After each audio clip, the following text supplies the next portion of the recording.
I want you to think about every single symptom, illness, or just like random physical complaint you have ever experienced in your life. Right, which for most people is quite a long list. Oh, absolutely. Like a headache that totally ruins your morning, or a weird ache in your knee when it rains, or just feeling completely, utterly exhausted at 3 in the afternoon for, no obvious reason. Yeah, the classic afternoon slump. Exactly.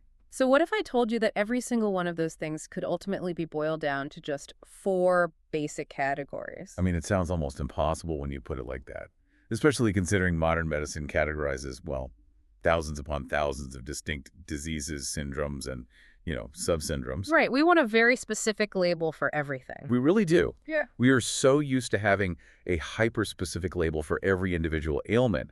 But the framework we are looking at today argues that underneath all that staggering complexity, there's a surprisingly simple, elegant structural foundation to human health. And to explore this foundation, we are unpacking a dense, but honestly absolutely fascinating chapter from a traditional medical text. We're specifically focusing on the pathology of yin-yang imbalance. Which is a huge topic. It is. So our mission for this deep dive is to decode this ancient, highly complex medical framework and translate it into a practical lens, like a lens that you can actually use to understand your own body's daily signals. Instead of just ignoring them until something breaks. Right? Exactly, because we all do that. We do. And while the concept of just 4 overarching categories sounds simplistic on the surface, what we are really looking at here is a masterclass in reading the body's subtle check engine lights. Oh, I like that analogy. Yeah, because we are so conditioned to only pay attention to the dashboard when the engine is, like, literally smoking. Right, when you're already stranded on the side of the highway. Exactly. But this framework teaches us how to recognize those tiny, flickering indicator lights long before an actual breakdown happens. It is a completely different paradigm of looking at cause and effect in the physical body.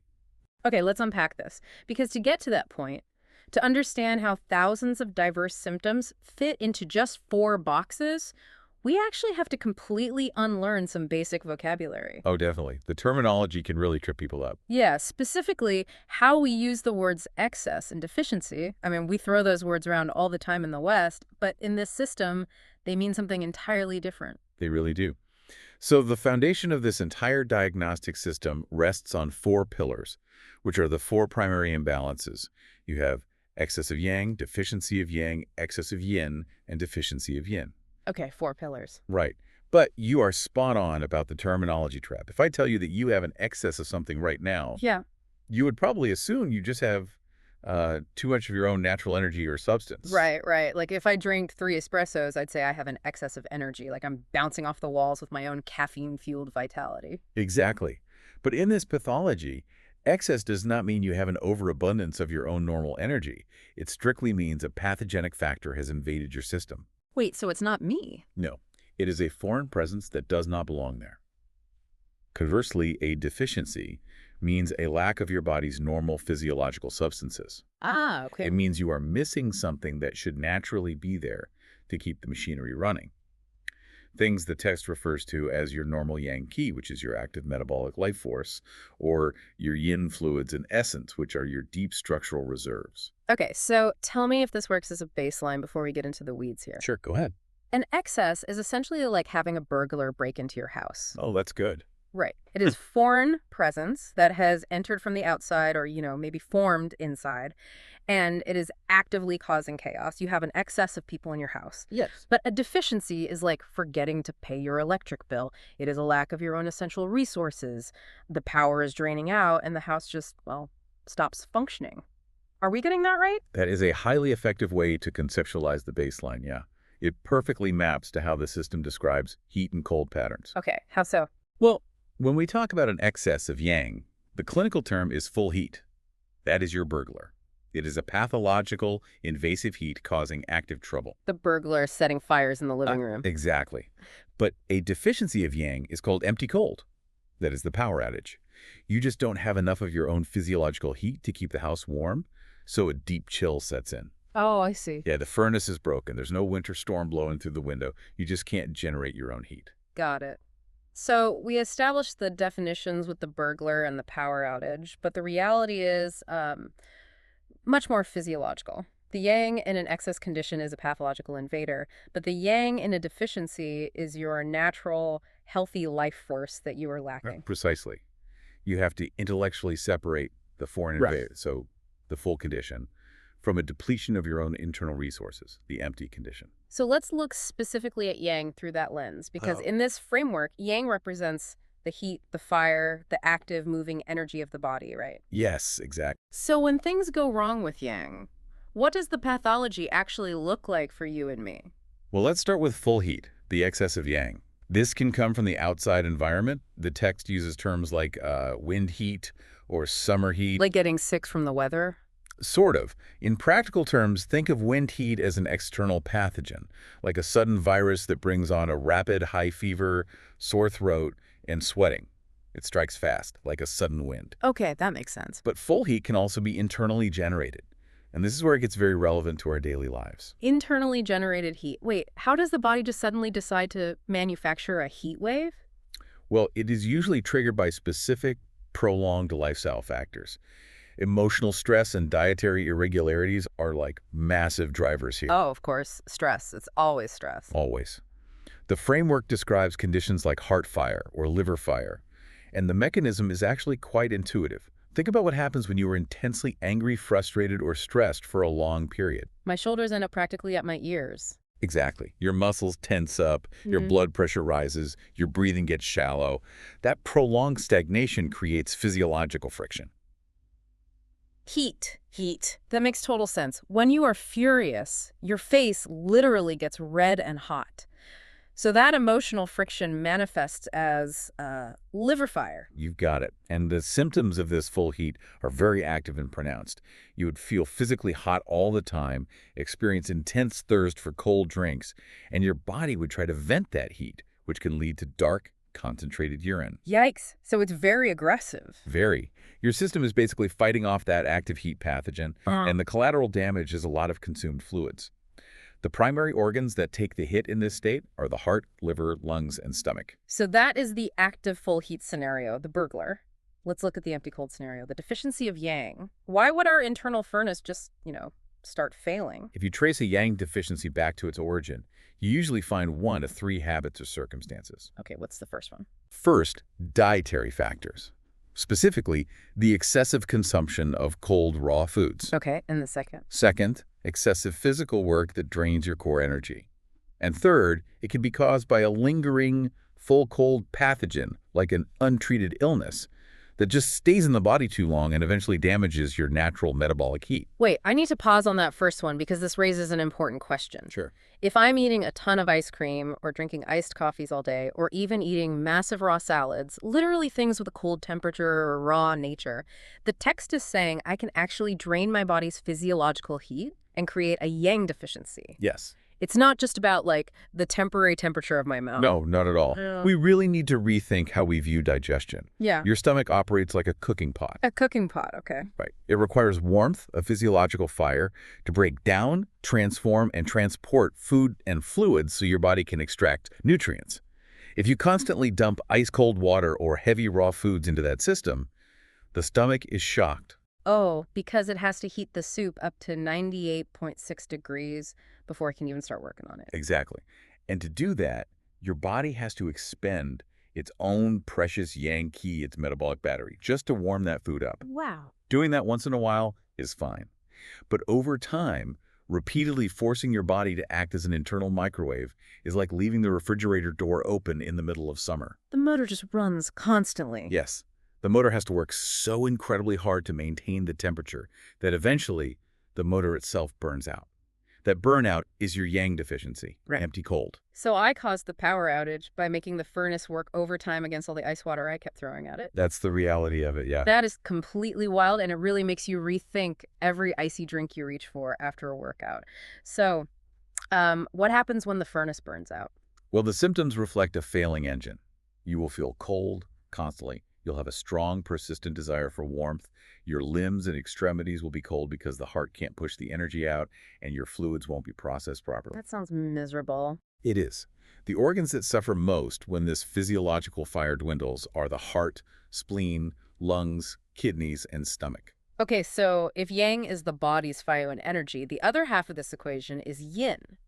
Yin represents the body's coolant, the deep fluids, the physical substance, the structure. Right. And just like with yang, yin can have a full condition or an empty condition. Excessive yin is characterized by the presence of yin pathogenic factors, Yeah. primarily cold, dampness, or phlegm. Hold on, when you say dampness or phlegm, we aren't just talking about having a runny nose, right? What are these pathogens? No, not just a runny nose. In this context, dampness and phlegm represent pathological fluid accumulation.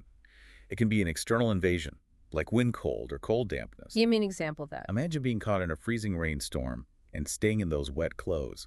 That cold, damp energy can physically invade the body's exterior layers. Ugh, I'm shivering just thinking about it. It's bad.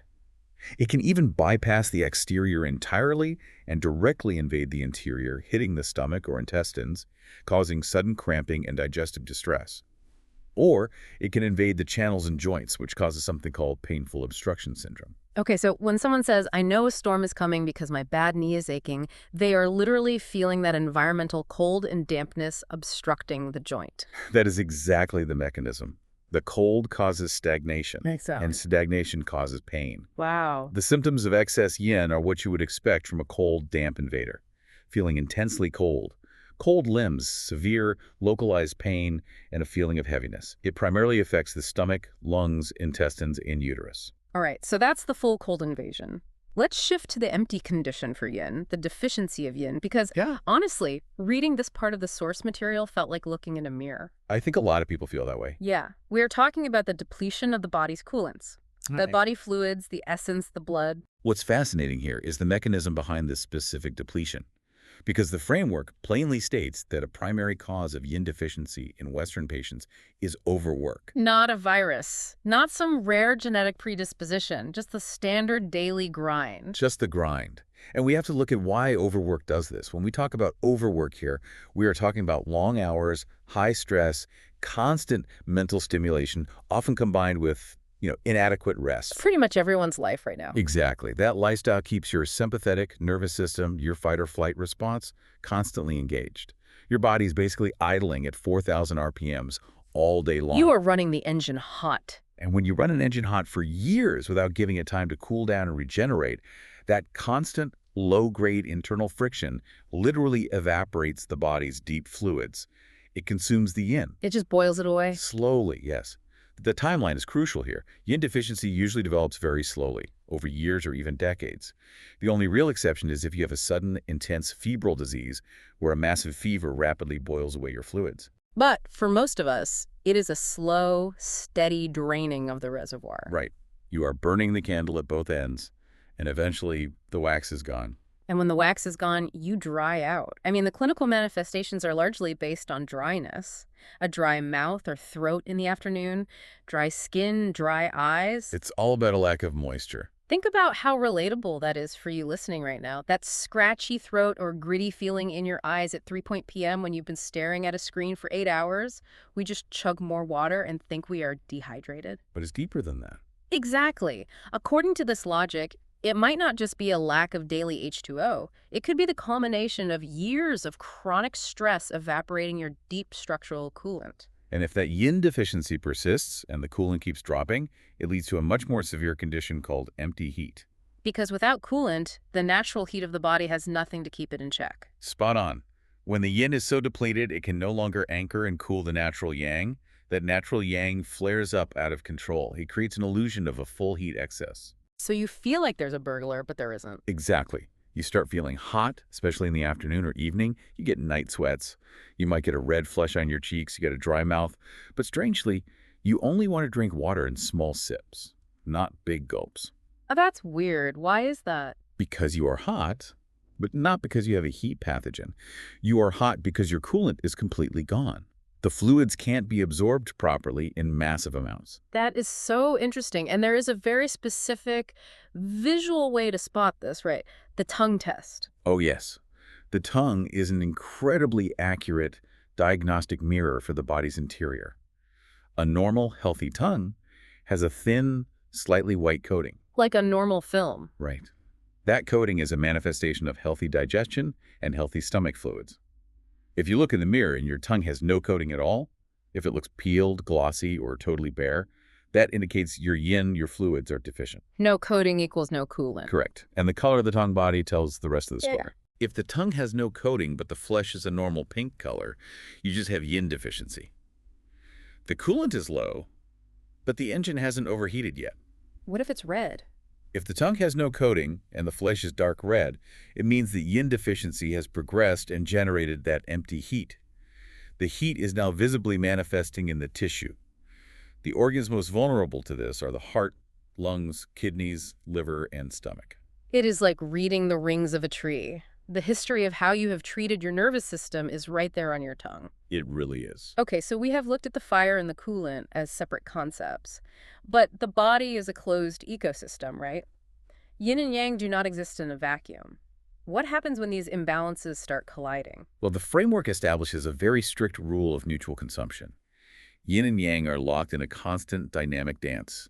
If one gets too strong or too weak, it inevitably drags the other down with it. So a full cold invasion doesn't just make you cold, it actively damages your ability to stay warm later. Yes. An excess of yin, like severe cold or dampness, will physically obstruct and injure your natural yang qi. The cold physically freezes the movement of metabolic energy. Conversely, an excess of yang, a massive full-heat pathogen, will violently dry up and consume your yin fluids. Which means a full condition eventually leads to an empty condition. Exactly. Full cold, if left untreated, will weaken the yang qi and lead to empty cold. Full heat will scorch the yin fluids and lead to empty heat. It is a predictable progression of pathology. Now, there is one major exception noted regarding these deficiencies being separate. Usually you have either a yang deficiency or a yin deficiency, but not when it comes to the kidneys. Right. The kidneys hold a unique foundational status in this framework.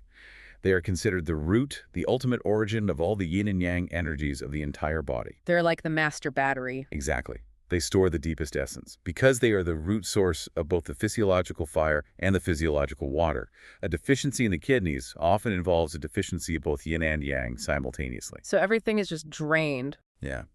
The deep reserves are just tapped out across the board, which is noted as being especially common in women over the age of 45 due to hormonal and life cycle shifts. Okay, here's where it gets really interesting, because as I was going through the source material, I hit a section that seemed like a glaring contradiction. Oh, I think I know which part you mean. Yeah, and I need you to break down the mechanism for me. We established that dampness and phlegm are yin pathogenic factors. They are an excess of yin. But later on, it says that dampness and phlegm often originate from a deficiency of yang, specifically in the spleen and kidneys. Ah, yes. How does a deficiency of fire create an excess of fluid? It seems backwards, right? Huh. But if we connect this to the bigger picture of how metabolism works, it actually reveals the elegance of the whole system. Think back to our definition of yang. Okay. Yang is the fire, the metabolic energy that transforms, vaporizes, and moves fluids throughout the body. Right. It's the engine that keeps the water pumping and circulating. So what happens if that engine loses power? What happens if you develop a deficiency of yang in the spleen and kidneys? The power goes out, the heat drops. And when the internal environment becomes cold and sluggish, the body loses its ability to process and transport fluids properly. The fluids just stop moving, they stagnate. Oh, I see where this is going. And when biological fluids stagnate, they pathologically accumulate and condense into things like localized edema, systemic dampness, or phlegm. Oh, wow. So the phlegm, the excess of yin, is basically a massive puddle on the basement floor. That is the perfect way to look at it. The power outage caused the sump pump to fail. And because the sump pump failed, the basement flooded. The deficiency of yang directly created the environment for an excess of yin to form. That makes so much sense now. Yeah, you now have both simultaneously. Not enough metabolic fire to move the water, and way too much pathological fluid drowning the system. So if you want to fix the flooded basement, just mopping up the water isn't going to be enough. You have to fix the sump pump. Exactly. You have to restore the yang. The logic of that is so airtight. It elevates this from just a list of random symptoms to a clear chain reaction of cause and effect. So if we can read these complex patterns, how does this medical framework actually go about treating them? Well, the treatment principles are derived directly from the pathology. Everything we have discussed leads to 4 fundamental strategic rules of treatment. Okay, lay them on me. 1. In excess of yang, you clear heat. 2. In deficiency of yang, you tonify yang. 3. In excess of yin, you expel cold. And 4. In deficiency of yin, you nourish yin. Okay, so if you have an active invader, the burglar, your strategy is aggressive. You clear or expel the pathogen, you force it out. Yes, push it out of the house. But if you have an empty condition, a power outage, your strategy is supportive. You intonify and nourish the body's own qi and fluids. You carefully rebuild the reserves. And doing the wrong thing can be catastrophic. The text details how this applies to acupuncture, specifically regarding a therapy called moxa. Moxa, that's the burning herb, right? Yes. For context, moxibustion involves burning an herb called mugwort near the skin to apply a very deep, penetrating heat to specific acupuncture points.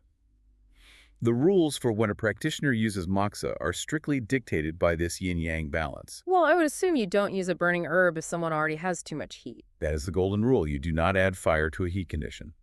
If a patient has an excess of yang-full heat, you focus on clearing the heat, but you absolutely do not use moxa. Right, you don't throw a space heater at a burglar who is already setting fires in the living room. Definitely not. But equally important, you do not use moxa for deficiency of yin. Because that's the empty heat. The coolant is gone and the engine is already running hot from the friction. Pumping external heat into that system would just evaporate whatever tiny bit of fluid they have left. Exactly. You would accelerate the burnout.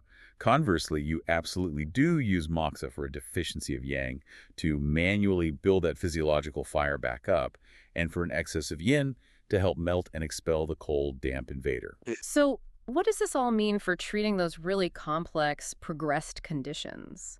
The empty heat and empty cold.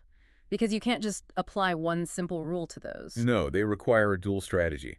In empty heat, where the yin coolant is depleted and the illusory heat is flaring, you must simultaneously nourish the yin fluids while gently clearing that empty heat. So you refill the radiator while cooling down the engine block. Right. And in empty cold, where the yang is broken and the cold has flooded in, you must simultaneously tunify and warm the yang while actively expelling the cold.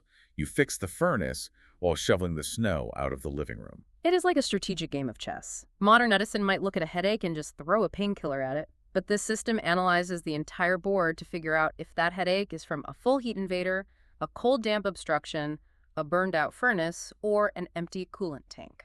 And the treatment is completely different for each one. Because the root cause is different. It demands that you look at the whole system, not just the localized pain. The symptoms are just messengers telling you which part of the yin-yang dynamic is struggling. And that brings us full circle on our deep dive today. We started with the premise that thousands of disparate symptoms could be boiled down to just 4 root causes: excess or deficiency of yin or yang. It's a remarkably robust framework. It really is. We explored how a literal chill in your stomach from too many iced coffees can drain your core metabolic energy, and how years of the modern daily grind can keep your nervous system running so hot that it physically evaporates your body's essential reserves. My hope for you, listening to this breakdown, is that you can start paying closer attention to your own check engine lights. Absolutely. The next time you experience that persistent afternoon dry mouth, or you notice an unusual desire for warm drinks even in the summer, or you take a quick look at the coating on your tongue, you now have a physiological framework to understand what your body might actually be asking for long before it becomes a serious issue. It really reframes how we view our daily habits. Which leaves me with a final, lingering question for you to ponder based on everything we have decoded today. What's that?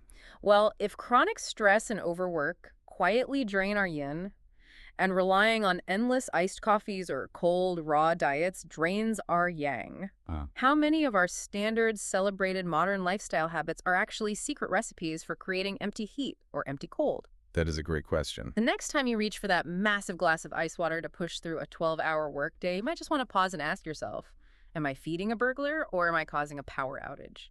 Thank you so much for joining us on this deep dive. Take care of yourselves, and we will catch you next time.